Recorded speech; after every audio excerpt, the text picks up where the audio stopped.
If you were God, what is one thing that you could change? Nothing. You wouldn't change anything. Do you think it was more hustle, or why did you take that approach? I'd say to follow my heart and follow a call. Do you think there's still more for you to learn in honing this craft and sort of getting better at it? Yeah, absolutely. The best investment you'll ever make is investment in yourself. What is the most difficult part about running this sort of business? The most difficult part of running the business. For someone listening, how do they go about finding a coach? Hey guys, welcome back to Funds and Founders. Today we have on Curtis Dean. He's been a coach for the 1% since 2017, where you do visionary coaching, you run adventures, and we'll talk about more about what you're doing in that business. I think it's called bydean.co, right? Yeah. And you're the founder and CEO of strangersonly.co, which is a post-swim luxury brand. Correct. Sweet. Welcome to the show. I like to get started and just ask every guest, when did your entrepreneurial journey start? If you had to find a point in time. I'd say find a point in time. It started when I was in high school. There was a trip I wanted to go on, and my parents couldn't afford the trip. And so they said, well, you want to go on the trip, you need to figure out how you're going to be able to pay for the trip. And so basically what it was, like a snowboard trip during the winter time, during like your winter break. Yeah. And so I became a rep for the company. And so I Nice. went around school selling everyone this, $500 trip, learning sales, learning to collect money, Nice. pitching this trip. And so I'd say that's when my entrepreneur journey really began. Nice.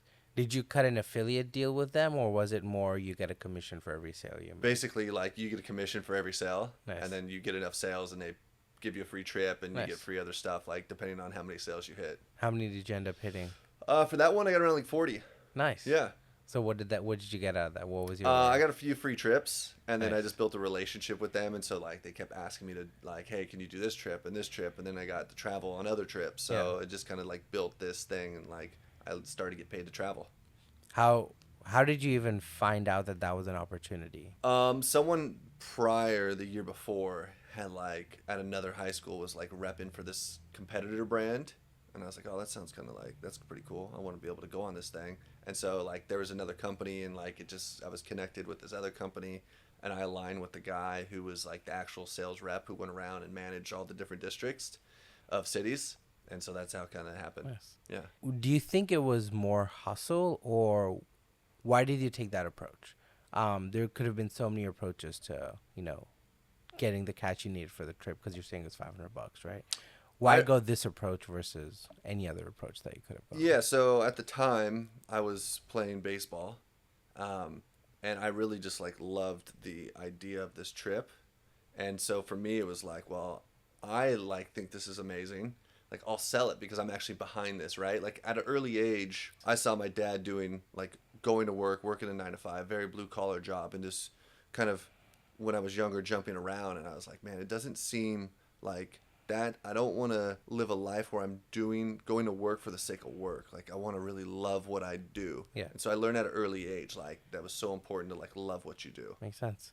Did you take that with you after school, college, and everything else of doing exactly what you love? Yeah. I've always been this individual who's had the courage, I'd say, to follow my heart and follow a call and pursue something that was really meaningful to me versus just chasing a dollar for the sake of security and safety, and, like, this is the way you do it. So through my life, I've made decisions where I'm really pursuing something that I actually love to do. Can you walk me through one of those decisions you made after getting into the professional space of how do you make that decision of, hey, I want to take this job versus this job? Where does that come into? Yeah, so when I was younger, I was really into acting. So in, like, junior high, I'll kind of walk you through it. Yeah.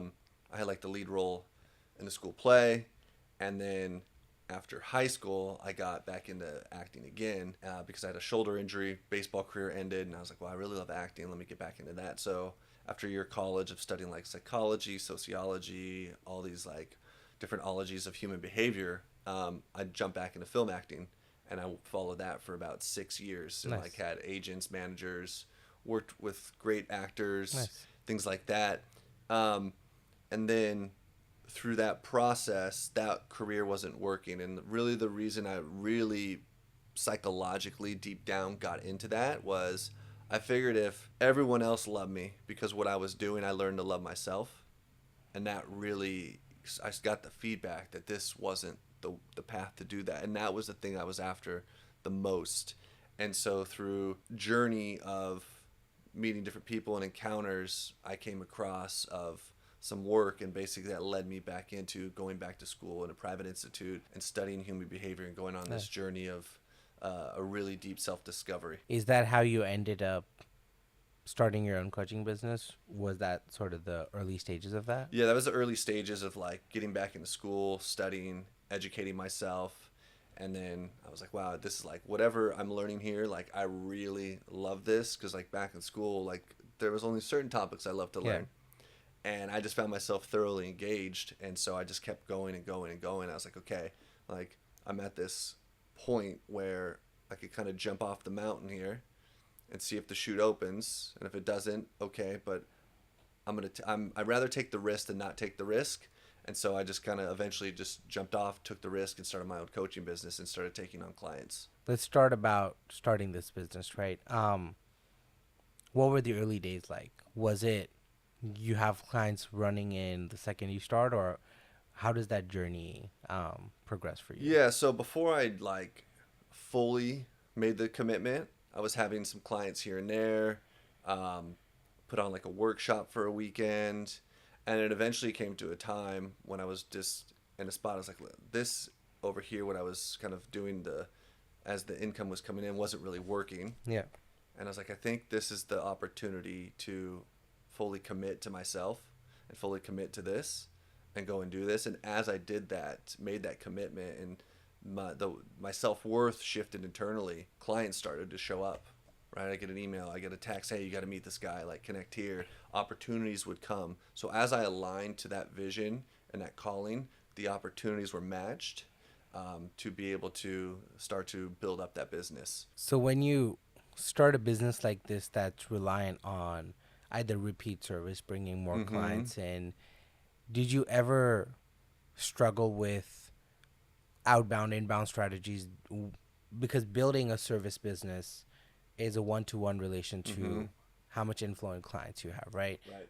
Was that journey difficult in terms of establishing a good reputation, a client base? Because my understanding is sort of a visionary coaching business is very reputation based, skill based, and it's not as much as, oh, hey, I'm offering you X, it's better than like, because people gravitate towards certain kinds of coaches versus others, right? So does that limit the segment you're approaching, and how was that journey for you? Was it difficult to get to a point where you were comfortable having a decent client flow and decent number of bookings that way, or was that journey sort of difficult? Yeah, it's definitely a challenging journey to figure out which is your natural and authentic way to generate clients. Yeah. Because online people pitch and sell so many different strategies of marketing, this and that. Yeah. But then there's a really organic way of like being who you are and aligning what's most important to you, and like it's building a reputation, right? This is not something that's like,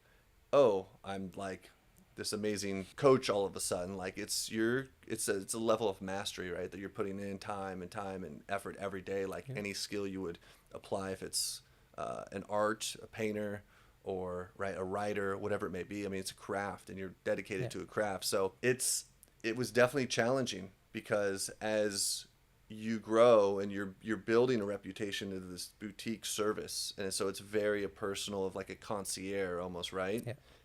And so I would say it doesn't get easier. You just build up a reputation where you have enough of a backing and a client list where they're just like, hey, you have to meet this person.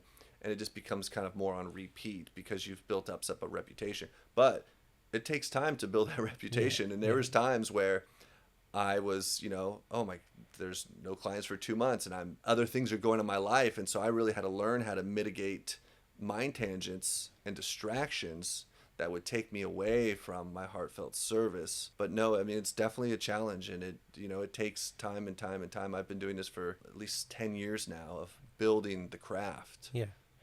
Do you think there's still more for you to learn in honing this craft and sort of getting better at it? Absolutely. I mean, I practice every day on working through my own stuff or working on other things with related to the craft of what I specifically how I help individuals.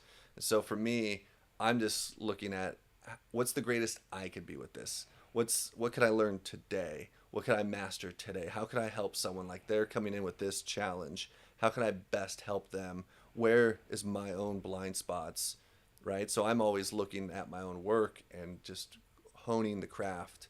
So for me, it's an ever finer detail of mastery, and that's what I really love is the mastery of the craft. Do you think there'll ever be a point where you would have quote unquote mastered it, or is it always going to be a journey of building, growing, and getting better at it? No, it's always going to be a journey of building, growing, getting better at it. I think just like if you were to take a painter like, Da Vinci or Yeah. Michelangelo, like, right, it's a finer and finer detail, and it's falling in love with the craft, right? It's a mission I'm here Yeah. to do, and it's falling in love with the mission.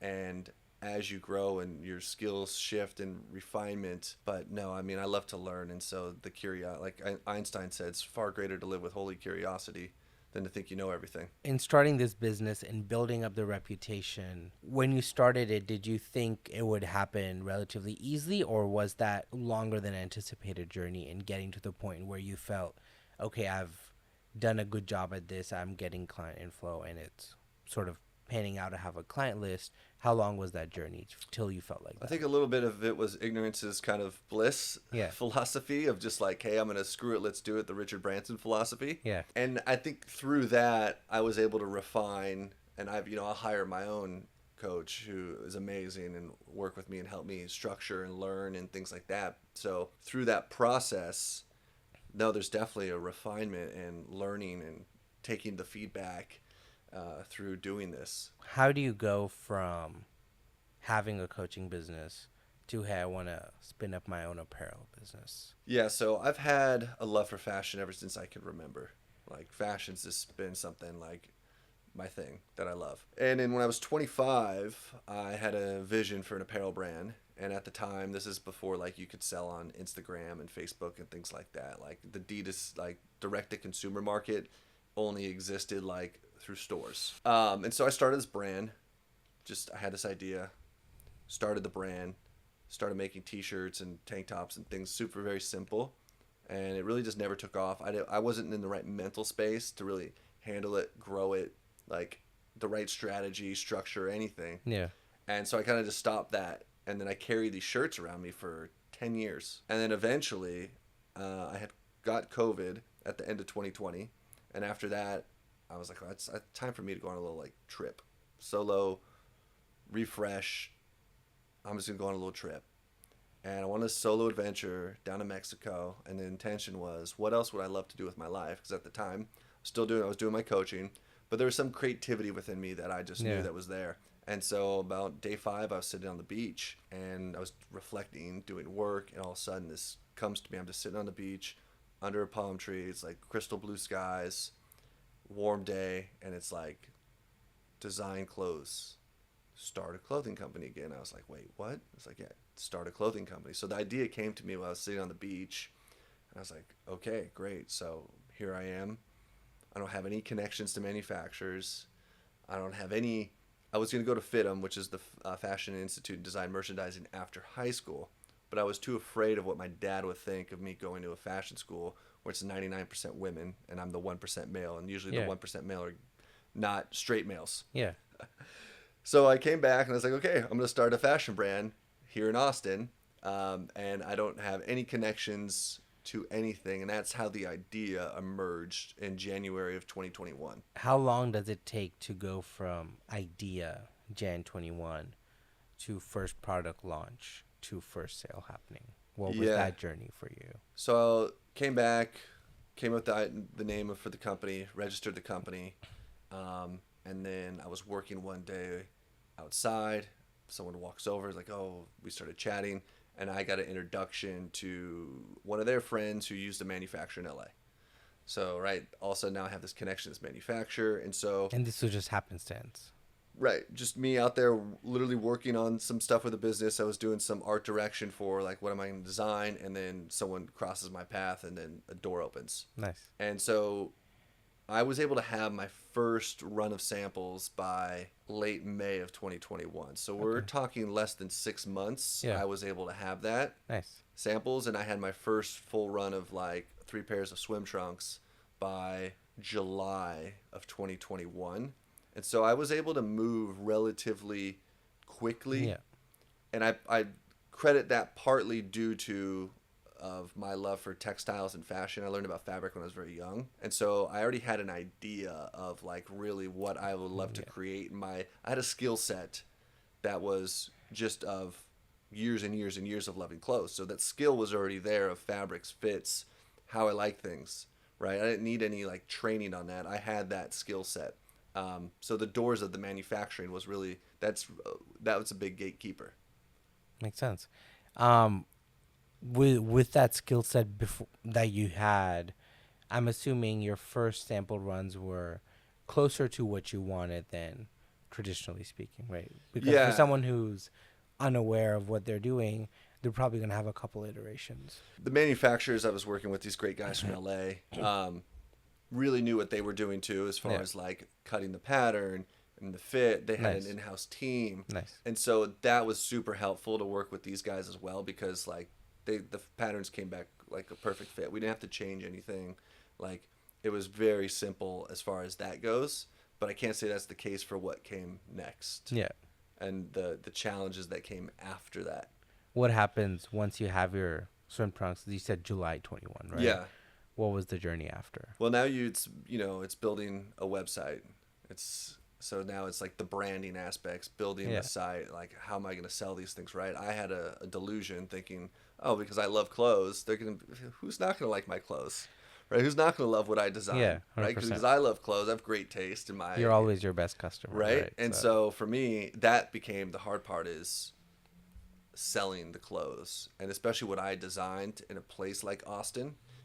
Became very challenging. Can we talk through some of those challenges, right? So you said make a website. Yeah. How long did that take? How long did you think it would take? How long did it actually end up taking? So I hired some guys who like were just really good at creating like basic Shopify sites. So the first site iteration was like super basic. The photography wasn't too bad. It wasn't amazing, but it was relatively decent. Yeah. And so this first iteration of the brand just got up and running, and I was literally like, I had an all white table, and I was like doing photography, uploading new products myself, and shooting and trying to edit. Like, so I was like fully, washing the dishes, designing the dishes, doing everything here to get this going. And so that the first part was really just me getting this and like posting on my own social media, like, hey, design new clothes, here's what's coming. So that was this whole first iteration of just kind of doing everything while still maintaining my coaching business. So how do you go from there, having a site up brand, to when do you end up getting your first sale? I think my first sale came to me like, because I like to get a little sun every day, and so like I just meet people at the pool like, hey, I love your trunks, where'd you get those? And so like that just kind of came out. Like it would literally be me like, hey, I mean, I can deliver them to your door. Right, I'll package them up, I'll tag them, I'll bring it over your door later today. Yeah. Right, so the first sales was like me literally like Okay. delivering the stuff, the product to people's doors if they lived somewhat near me, Nice. just to give them that like more attention to detail service. Makes sense. Yeah. And along all this time, your site's up. You're doing some social media, some marketing, and you're also running the coaching business on the side. So how much time are you putting into this business versus the coaching business? The coaching business was still at that time like where my main intention and focus was. Yeah. And I basically came to a spot where it's like there's no way I could run a fashion brand by myself. It's impossible. Like it's just too many pieces to do it. And so then I started to like look for a partner. And like, okay, it's time to bring on somebody to help me do this. And I had new product coming because I had a new manufacturer. And so I had more product coming. And so there became a point where I have all this product and I don't know how to sell it. Like I only have such a following, and I can't be out just trying to like drag a clothing rack around everywhere I go with me to sell the clothes And so then I started searching and trying to seek help. Like, hey, who knows how to do an e-commerce brand? It's not my strength. My strength is designing clothes, fabrics, fits, Yeah. how it's going to look. Like, Yeah. anything else is not my thing. I'm good at relationship building, but as far as driving sales and marketing, like, that's not my thing when it comes to online. When did you realize that you're like, hey, this is too out of depth for me, I need to go? At what point? So this is roughly a year and a half into the journey of Well, building the this brand. now is no, this is like 10, 11 months into the journey. Okay. Right? Because I have now product and I'm sitting on product and it's not moving. And I'm like, okay, this product's not selling. It's just sitting in boxes. It's all in my room, all in my house, right? It's not selling. So I'm like, okay, it's time to like bring like a consultant on, bring help on. Yeah. How do you go about finding that help? I had a friend who basically ran a bunch of different e-commerce brands, sold them for a lot of money, different brands. And so he had great acting. He's a genius when it comes to digital marketing. Nice. And so I was like, well, maybe this guy will be a good fit. And it just was not a good fit. And so that spent, a decent amount of money, and it just like was not a good fit for the brand. Yeah. And then I had someone approach me in my gym I worked out at, because he was buying my swimwear and buying the loungewear I was designing for him and his wife. And he's like, hey, you ever thought about having a partner? It's like, yeah. I'm like, yeah, I'm actually looking for one right now. And I was like, well, he's like, I love to I love what you design. I love clothes. Like, I love to be a fit. And he owned a branding agency that does, stuff for like Facebook and Dell, like, Fortune 500 companies. Nice. And so we had a meeting, and sure enough, I was like, okay, like, I'm going to sell you 50% of my baby here. And so I brought him on in January of 2022. Okay. And since then, has that been an upward journey since then of bringing him on as a branding consultant? Yeah, so he came in and we kind of shifted the visuals of the brand around. The website changed. We brought in different photographer. So the whole visual aspect of the brand just like completely jumped up a scale, and it looked like, wow, this is a beautiful brand. But then we ran into manufacturing problems and issues, which is very costly. And it's What kind of issues, if you can say? Yeah, so with manufacturers, a lot of times, like, they'll send you a product, and like you'll get your sample, and so you get like your first sample, you make your adjustments, you get the second one. They're usually pretty good around like the second one being really solid. But then, so you're hoping, okay, great, looks great. I'm going to put in an order. I'm going to put in an order of, let's just say 1,200 pieces here. And when that 1,200 piece comes in and it's not, when they messed up on it, it's a fight. And one of them I had to basically tell them, like, I already had paid for it. But I said, I'm not going to do any more business with you. I'm not going to pay for what's to come if this doesn't get fixed. And then another thing, so they fixed that, but then we had a order of about 1,300 units, and the whole fit was just off. And so I had to think, how am I going to sell these? How are we going to visually show these to sell, because the fit is so off? And so you're sitting now with a $16,000 you just paid that is completely off. Yeah. And so those are really big issues, especially when you're fresh, of what you can make versus now, like, wow, we just have 1,200 pieces here, units that are just completely not a fit. How do you tackle that? How do you deal with that? How do you figure out what next steps are? Because you're traditionally not from the e-com space, so I'm assuming this is a new challenge every time you... Yeah, I mean, the first thing I did was write all the benefits down of it not being the way I wanted it. Yeah. So I could actually see the advantages of angle. What's coming, angle, right? Yeah. So calm down my emotions and say, okay, these are messed up.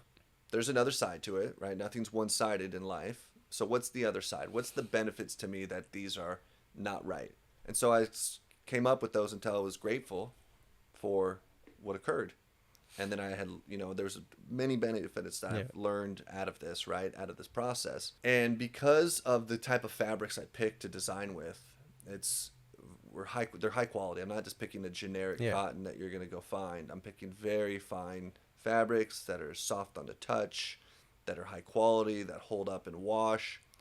And so displaying that digitally is really hard. Yeah. How do you convey like, hey, this is a $125 sweatshirt as a new brand, right? And a lot of people don't trust new brands. Like, what is this brand? Is it a fake brand? Like, what's the deal here? And so we started to do pop-ups. And so our first pop-up we had was at the pool I lived at in downtown. I lived in a brand new condo in downtown. And so we had a pop-up on the 30th floor of the pool, had a DJ, my Nice. buddy did a drink sponsor, and we had a party and sold Nice. clothes.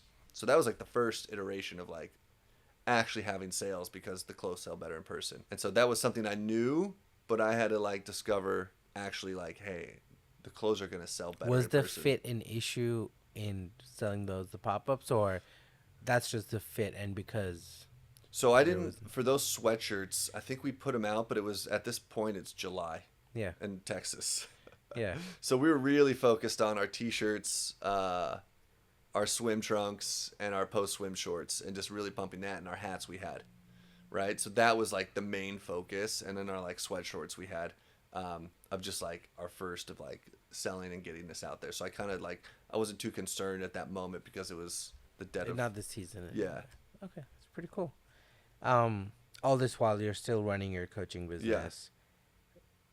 What kind of hours are you putting in right now, like to do both e-com coaching? So at that time I was doing probably around 20 hours of coaching, which is considered pretty much full-time, Yeah, 20 hours a week. because there's prep work and there's other stuff involved. Yeah, And you right. can't just show up to a session. Yeah, right? there's it's like if you were in a quote unquote therapy business, 20 hours is considered a full Okay. load. Okay. So at that time, I'm living in downtown. All the clothes live with me. I have one room completely dedicated that's to clothing. I have the bathroom, and the first bathroom in my condo I'm in. All the cupboards are filled with clothes. The bathtub is stacked with t-shirts, and so the clothes are just coming out everywhere. Yeah. I'm trying to figure out. We now have just tons of clothes to sell, right? Because we placed a $50,000 order, Yeah. basically. So we have massive amounts of clothes to sell, and they're all with me. I'm running a coaching business at the same time, running this business, and my business partner, he's got his own little thing going on, and this is kind of like more of a side project for him, Yeah, not his yeah. main thing. And so, there's times where I looked at the clothes, I was like, I just want to fucking burn the clothes. Like, I didn't think I would hear myself say that, but I was Yeah. like, these are not selling. Like, what is like, am I a bad designer? Do people not like my clothes? Like, the clothes are great. They fit like, because most of the clothes fit really well. There's a few things that were off and you learned, but the quality was there. And so I'm starting out thinking like, I don't know, like how this is going to work. How do you tackle that? How do you deal with that? So what came next out of that was I started to I did a pop-up at the Standard Spa in Miami Beach, and I was like, okay, people like the clothes, but these people aren't from Texas. They're from New York, they're from Brooklyn, they're from Miami, they're from different parts, and the Standard Spa is a very certain type of consumer who goes there. Yeah. And I was like, okay, well, these people, they're not complaining about the price. They like the clothes. Like, they're buying the clothes. So I know I have a market, right? And so I was like, okay, like, we have to sell clothes in person. Like, the online space, don't waste money there. Like, so my mind starts going, it's like, okay, how do we get these clothes to sell in person? Yeah. And fast forward to last May of 2023, I started to do pop-ups with Soho House. Nice. And so the clothes started to sell really well there. And like we do a one-day party. Similar audience. And I did one in Nashville, one in Miami. And it's like, okay, the clothes are selling. And so I thought it would be a genius idea to, well, let's find us a little pop-up space and a store. And we were going to open a store in Clarksville. And then the rent was just astronomical, what they were asking for. Just ridiculous. Like, I still don't understand how you could even charge that amount of money. It's more expensive than what you pay in West Village. And so we turned down that deal because it would just be horrendous. And then I ended up finding another space in downtown and thought, okay, well, we have a ton of swimwear. We have a ton of shorts. Like, this will... downtown Austin, right? In downtown Austin on 2nd Street. And I was like, okay, like, we're by hotels. I'll go to every hotel. I'll talk to all the concierges. I'll drop them all our little cards, our thank you cards. I'll write discount codes on all of them for all their guests. So I spent, like, we ended up getting the store. I designed the store, opened the store within like a week. So like really minimal, cool looking, artistic design store, like a little bit bigger than we wanted, but that was the space we had. And so as we opened, I went to all the hotels in downtown, just soaking, hot summer, and like gave them all cards and like, okay, cool, I'm gonna meet all the concierge, send all your people here. People don't pack swimwear all the time. This will be great. And it was really like crickets. Like during the weekdays, it's like no one's walking in there. And in this time, I'm still running my coaching business as well. And I'm now like, wow, I'm sitting in my store. I have a store. All my clothes are in the store. And like no one's coming in here, but on like maybe Fridays a little bit and Saturdays. Yeah. And again, when we did have people come in, the response is the same. Like, we love the clothes. The clothes are great. But we just didn't have enough foot traffic on a daily basis. And so I had to basically call the landlord, send him an email and say, I'll be out on Friday. We can't pay you anymore. So I'll turn over the key and everything will be gone by X date. Was that a difficult decision to make? Yeah, because we just spent, $12,000 to open a store, and I was able to design it on like a tiny, tiny budget, just really artistically. But yeah, I mean, you're open a store and you're now shutting down something you opened, hoping that it would have like taken off, and the market just wasn't there for that. So it's quite a challenge to shut that down. Can we quickly just run through numbers of what does it take to get a store up and running, right? I'm asking from the point of view of someone listening, if they have an apparel brand, and they're like, oh, should I go store route or not? Are you able to talk through just rough numbers of, hey, here's rent, here's cost, here's build cost, and if I start today, I get it up in 30 days, 40 days, whatever. Yeah, I mean, so the next time I open a store, like, it's going to be a lot more money, right? This was like you're paying first month's rent, a security deposit. The contract's very simple because it was a pop-up space. Like, this isn't long-term deals. Yeah. But, I mean, to open a store on the level I see a store next, like, you're bringing in, like, my friend who's a designer who designs stores. Like, so to open a really nice store at the level, you're going to spend $250,000 to open a store. Yeah. Right? And at the same time, like, you as the owner, like, if someone's listening and they love fashion and they want to start the brand, you have to really decide of how you love to interact with people. Are you more of someone who just wants to be digital, or do you love that face-to-face component? Because if you leave that out and you're not getting that, it's a piece of you that's missing that 100%. You love to have in that space, right? So it's 100%. Really as a brand of, do the clothes sell better in person, or are we able to just pump sales online? Because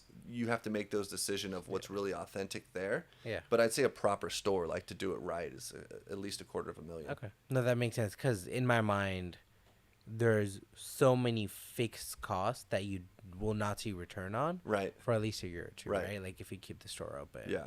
And so there's build out, there's inventory, there's however you want to lay out the store. There's always going to be some fixed build out cost that is basically just dead money until the store. Yeah, and they usually give you a little TI money, but not what ultimately, like, what you're going to pay. I have a friend who owns some really, really high-end retail in South Africa, and he gave me some great advice. He's like, listen, when you open a store, like, his stores now cost $500,000 to open. Because it's reached a certain scale size. Right, so he's like, do not skimp on the build-out, because if you're selling stuff at a certain price, like, when they walk into the store, they must feel premium. Like, yeah. I live up in the Domain, and there's a lot of turnover there. A lot of turnover of stores. Very few stores have, like, stuck around. I've been there probably 6 years now. Yeah. But every time a store shuts down, they have, like, a closeout sale, so to say, and have gone in every time. And rustic furniture, boutique shelves, like, really well built out store, but for whatever reason they're shutting down, and so they start selling everything, right? They're like, hey, let's get whatever we can. And the prices on these furniture items are absurd. These are just solid wood rustic pieces, but even a small table is like $2,000. And this is what they're, like, selling it off of to just write off. Right. And I'm just thinking, how much does it cost for this person to set up?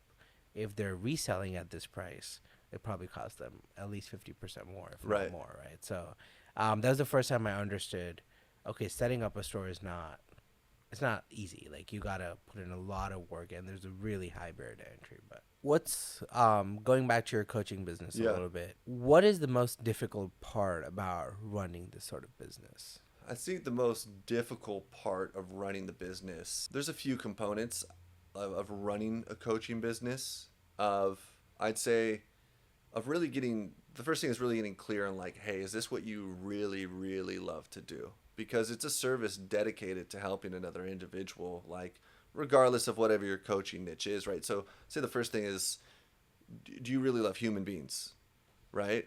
Like, do you want to Yeah. deal with human issues? And so I'd say one of the challenges that I came into throughout my iterations of this was really understanding like, hey, this is what I'm here to do. And like part of that is you got to get out of your own fucking way.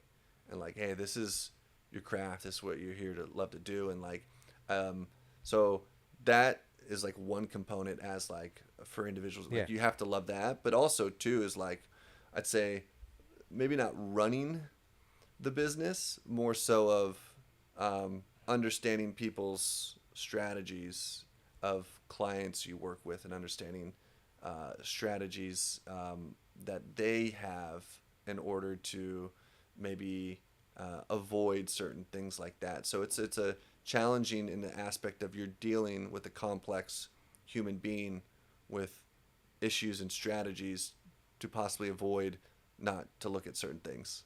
And Makes so sense. it's at times you have to be very confrontational. It's not because you're being a dick, it's because you care about the person. Yeah. And so there's parts of you that have to be very confrontational to be able to handle those aspects of your own being. Was that a challenge for you starting out in doing this and being I personally don't like being Yeah. confrontational, so I try to avoid situations or try to create situations where that's never an outcome, right? But just personally for you, has that been a challenge? Was that a challenge to grow into, Yeah, or absolutely. Because as you start a business, like, well, if I confront them, are they going to leave? yeah, Then I'm going to have, like, oh, then my clients are going to be gone. What am I going to do?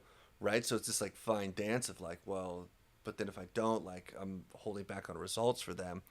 And so part of that was really, as, you know, Machiavelli said in the Prince, the book he wrote, for what he wrote for other princes during that time, was you have to be willing to embrace the lion and the fox, and at any time be able to embrace either the fox within you or the lion within you.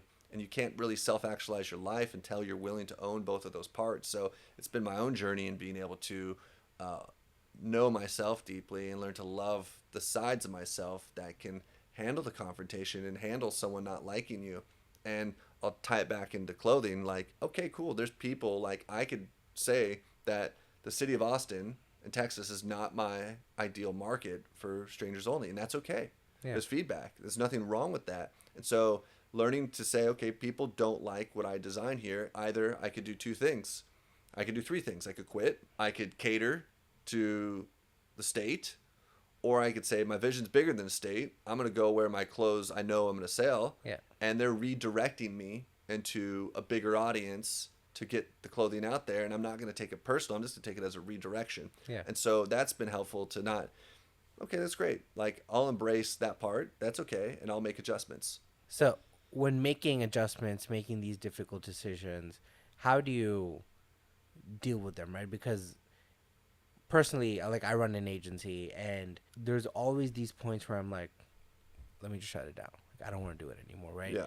But I think of some pivot, or I think of some other angle for me to try out to keep it interesting, right? There's the mundane side of the business, which you just have to do because every business involves that. But then there's the fun side of it, which is what I like, right? So I try to always find a path where I'm trying to do as much of the fun stuff as I can, but either I have processes or systems in place for the mundane stuff. When pivoting a business, I used to earlier feel like, oh, I failed. I failed on whatever my initial path was, and so I got to find another path. And initially, that was a little difficult for me to get over that hurdle of thinking of it as a failure. But I don't think of it as a failure anymore. I just think of it more as a, how do I keep doing the things I love doing? And whether that's a new path, a different product, or a different service, now I don't care anymore. Now I'm like, this is the thing I love doing, the problem solving, the building, the software. So let me go find how I can keep doing this. Mm-hmm. Whether it's moving up market, down market, mid market, whether it's pivoting my service, I've sort of come to that realization. But the question I want to ask is more, how do you deal with those situations where you need to find a new path, a new pivot, a new service, a new offering, or just a different part of the business? Is it hard to deal with? Do you have challenges, or have you found a way to pivot your? Yeah, so I'll kind of answer in a few Yeah. layers here. The first off is if you love something, you're willing to embrace pain and pleasure, support and Yeah. challenge, praise and reprimand equally because you truly love it. Yeah. Right? So when people quit on something, it's because actually it's not high enough in their values, it's not important enough for them to continue to carry on. So quitting's not a bad thing. It's just showing you that, hey, this actually isn't important as you thought it 100%. was, right? 100%. So I think that's like the first piece. The second piece is people are addicted to feeling successful, and the addiction to feeling successful breeds feelings of failure to break your addiction to success, because success depurposes you and failure repurposes you. So success ultimately takes you off your mission because now you're searching for more pleasure and you're going off track and you stop doing the things that got you there. 100%. And then when you fail, you start going back to the basics, to the things that actually got you there. So my mind, I'm not attached to success or failure. And obviously I run a business for money. And so as any business does, and I love what I do, so I'm going to do whatever it takes to keep the business alive. Yeah. Right? And so when I have to pivot, for instance, I'll give you a story. We did a trade show at the Surf Expo in Orlando last year. We go to the Surf Expo. I'm like, great. Surf Expo is going to be our thing. Swim. We got great swimwear. We're super high-end swimwear. We got put in the wrong section. And I show up. The clothing racks I ordered, the tables I ordered, oh, sorry, we're out. And so I'm just having a field day with like this company who supplies all the racks and just like hand it to them.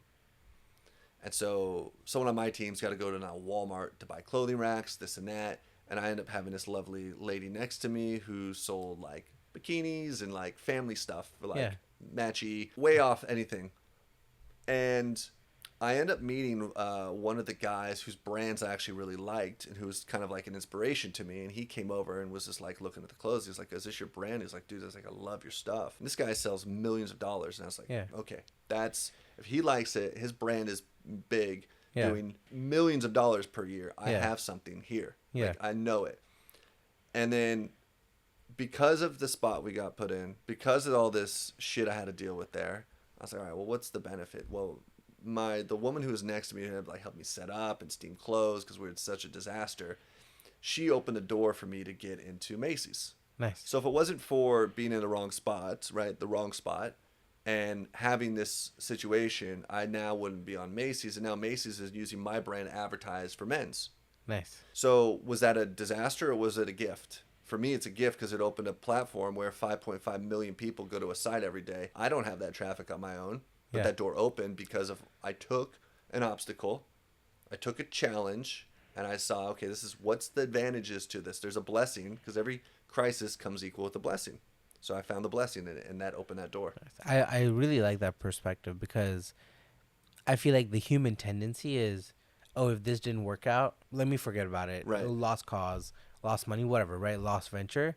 And I feel like the approach of, hey, this thing didn't work out, but what can work out given this current situation, right?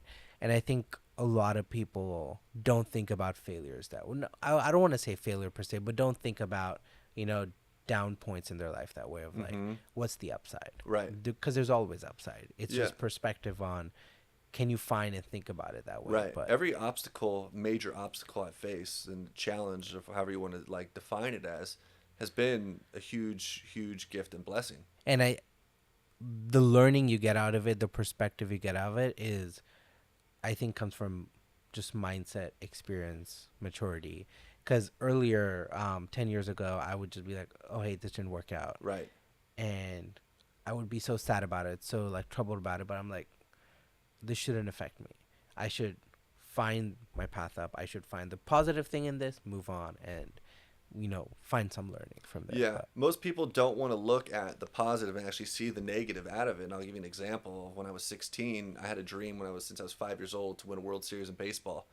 And at 16, I achieved that dream. And my performance after that, because I achieved this goal I've had for 11 years, right? Finally achieved this goal, like win the entire World Series, best team in the world at 16 years old. My performance went so far down after because I didn't have any goals bigger than that after, right? Like the career of playing a professional and things like that, like it wasn't deep enough rooted in me. And so like that was a really a thing of being completely like depurposed, Yeah. of just performance going completely down because I hit this milestone. Did you lose motivation or what happened? Or was it just, hey, I'm the best. I don't need to put in any more time into There was a few components of like now at a certain age of like, hey, you need to go to work. Like you got to pay for you pay for things too. So there was that was combined with it. Yeah. And I'd also say it was a start of a direction to bring me back into who I genuinely like deep down with the creativity and what I was on my major mission was. And so, but I could truly say like, yeah, I didn't maybe work as hard. I didn't put in those extra things and there was components that come into it, but I still could have trained more, right? I could have said no to certain things. 100%. But I didn't because of, oh yeah, like, come on, we just won the World Series. Like, we're the best. Like, Pivoting a little to the brand. yeah. You said the lady next to you helped you get into Macy's, Yeah. right? Getting into Macy's, really big feat. Congrats on that. Thank you.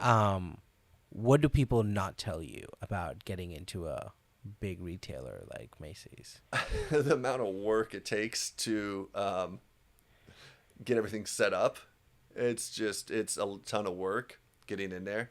And then you kind of learn, like, Macy's has a certain audience, right? So Macy's might be my long-term audience, but for short-term, it's a great way to grow the brand. But I'd say the amount of, like, work it takes just to get up and running and to do things, it's so tedious, and there's so many different points because of their back-end system and how that's all structured. So I'd say that was probably the biggest just headache of my life, of dealing with those little pieces of actually getting the product on their website.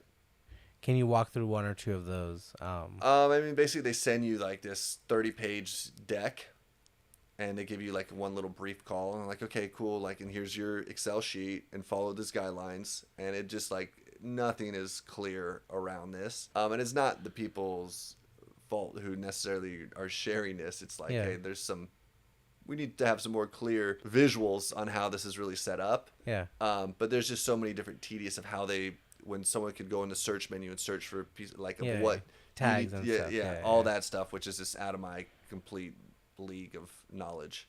What's next for you on the coaching business side and on the strangers only side? So for the coaching, what's next is I'm going to start offering these things called refresh adventures and take people on. Basically, I'm recreating what I sold back in high school, but adding personal development to it. Nice. Because I love helping people be able to activate and awaken to their unique creative genius and really create something they love with their life and have them get out of their own way. So I want to implement that, though, with travel and going to these beautiful places and emerging, connecting global people together. So that's a piece that I'm going to start just implementing and like slowly growing piece by piece, and eventually be putting on those at least 6 times a year. With the strangers only, what's next for strangers only is we're working on Nordstrom right now. Nice. So Nordstrom's in the works, but eventually I'm going to take the brand in New York City, and I'm going to have a store either in Soho, West Village, or Williamsburg. Ideally West Village will be great. In the next 2 years, and I want to have a flagship store that's in Manhattan, in New York, fashion capital of America, and have it grow it there. That sounds both exciting and a lot to take on. Yeah. In terms of managing both of these, but I'm assuming you have certain systems and processes in place, and there's some stuff that will take a lot of time, but then there's other things that are easier for you to manage when doing both I things think at the same time. As that grows, the right people will show up, and through the process of like, okay, what can I now delegate to be done? Yeah. But I mean, no doubt there's going to be massive challenges and hurdles that are going to come with, moving a whole life 100%. to New York, right? For the sake of the mission, but that's the mission calls for it. I go. Sweet. That was great. I have a couple questions I ask everyone I come on, which is more just work style, lifestyle and stuff. Yeah. So what are 3 resources that you would recommend to someone listening? This could be a podcast, book, journal, a blog article, whatever you want, but something to help them in their journey of building their venture. Of building a brand. Anything. Any sort of 3 resource recommendations, whether they're building their own agency business, coaching business, brand business, but they're early in their journey of whatever venture they're building. I'd say the first thing to start with is really the more you know yourself and the more you get clear on who you are, the greatest advantage you're going to have. An individual I love learning from the most, and I think who is the top when it comes to human behavior and to really help someone get out of their own way, and has a ton of free resources online and a podcast and blogs and vlogs you could listen to and watch, is Dr. John DeMartini. Okay. So Nice. that would be my first go-to resource as far as helping someone that way. Second is I would recommend studying like great minds from the past, from John D. Rockefeller to, Charlie Munger, to going back and studying philosophy, because there's great wisdom that is still true today, Marcus Aurelius, and really studying and understanding, because if you don't understand how the mind works and are not developing yourself from the neck above, you're really, really going to struggle with all types of challenges as an entrepreneur. And if you're not training your mind on how to do that, it's going to be really hard. There's a really good podcast I would recommend. I don't know if you've heard it. It's called How to Take Over the World. The host, Ben Wilson, what he does is he'll read like everything about Walt Disney. And then he has like a 2-3 hour episode on Walt Disney. Mm-hmm. Why he's successful, his traits, whatever. Like just a full breakdown of what you're talking Right. about. So I would check that out if you like that Cool. kind of stuff. What would you say is your startup stack or tech stack? How do you manage your businesses? So, for example, Notion plus Google Drive plus Evernote plus QuickBooks or whatever. What's your stack for managing your businesses? I use Google Drive. I'm super basic when it comes to technology. Yeah. We use like Google Drive. I use Slack for communication. Yeah. And I use Figma for design. Nice. Yeah. Pretty cool. Simple and sweet. Yeah.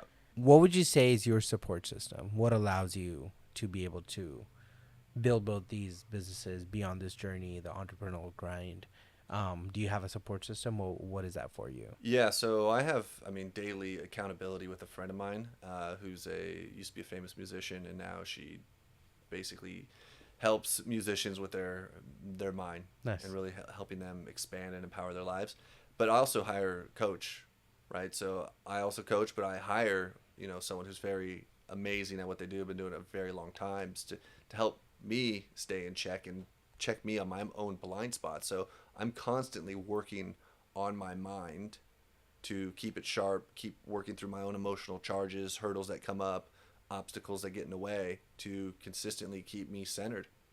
Nice. So I'd say that is the greatest piece, is like work on your mind, Yeah, like 100%. not just your body. For someone listening, how do they go about finding a coach? Because I feel like in today's world, it's very hard to find a coach that vibes with you Right. in terms of your style, your thinking, whatever, and also is able to bring the amount of impact that you want, right? So I've never worked with a coach personally, and so every time I talk to one of considering, hey, let's figure out some working relationship here, I just start second guessing that, like, oh, is he in it for the right reasons? Like, hey, what's the goal here? Right. Is he just trying to, do like extended sessions? Because I think there's a weird fallacy here where a coach is never incentivized to completely fix whatever the issue is, because then I don't need the coach anymore, right? Yeah. And so that's the preconceived notion I always have. It's Sure. probably not the right notion, but it's just not being from the space, not having worked with one, Right. not directly seeing the impact. I don't know how to go find. So just wanted to get your thoughts on how should someone think about this? How do they go about finding someone? How do they go about vetting them? How do they go about trying out and seeing, hey, is this a right fit or not? Right. So I'd say certain people at certain levels are different of what they're looking for. Yeah, 100%. Now, if we just take someone like, instance, I'm going to use a very big example here, but Michael Jordan. Yeah. Michael Jordan had a personal coach for 15 years, right? Yeah. He knew how important that was to his development growth. Now, people, you mentioned, okay, well, maybe this coach isn't going to solve everything for me, but every new level you reach, there's There- new issues. Makes sense. So I Makes think you're sense. going to solve and become this moment of enlightenment is anyone who sells you that selling you fucking bullshit. Yeah. First of all. Secondly, people who you don't stop going to the gym when you hit a certain level. Oh, I'm healthy. My body looks a certain way. If you stop, well, what happens to your body, right? So for me, 100%. it's really like you buffing up the brain. 100%. And as you restructure your mind, you're going from the amygdala to the prefrontal cortex. So it really depends on your sometimes you might have an issue with the relationship. Cool, I want this relationship issue solved, and that's all you want. That's great. There's nothing wrong with that. I build a coaching business I'm looking for people who are global thinkers, who know how important the coaching is for their life. As Warren Buffett said, the best investment you'll ever make is investment in yourself. Yeah. I'm looking for those individuals who see their own mind as a beautiful investment that helps them empower all these areas of life. And so for them, it's a consistent dedication of, hey, this is not like a short-term thing. We're going to get great results in a short term, but this is a long-term play for my entire life. And that's how I like to personally look at it. And so for individuals looking out for coaching, I say, really, what's the results you're really after? And just to make sure, can that person deliver And those results. on those results? Makes sense. Right? Yeah. And So- each person, you're at a certain level, there'll be a certain person who resonates at that level for you.